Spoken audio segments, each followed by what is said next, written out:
van Jerusalem nom chu ka hlun ting le si na gim na ho ta lo ding chu a chun ni sawa zong ta lo ding kel ngoi no aton so na wa zing ta ding pa kai ka hin gal do ne kalena khul zin gama konin san sa te len namun nom chu tun kal ka nga lel nge zi opaka gol dei che masa len na van hopi anop dan lung minin alang zinge ul do le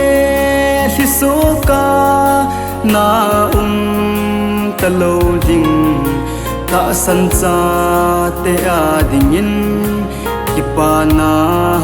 kim tan te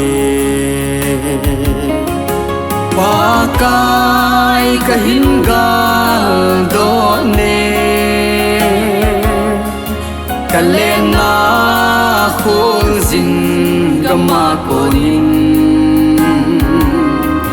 san sa te len namun nom chu tun kal ka nga lel nge zi opaka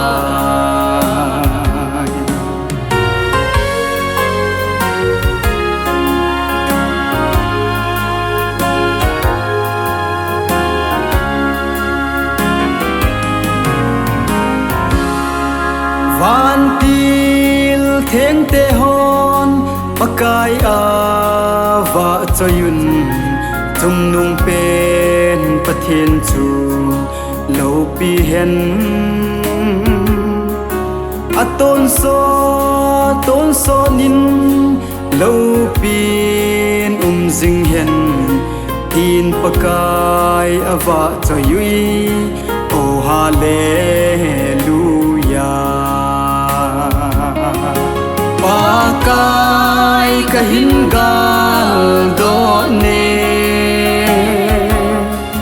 kalena khul zin gama konin san sa te len namun nom chu tun kal ka nga lel nge zi opaka san sa te len namun nom chu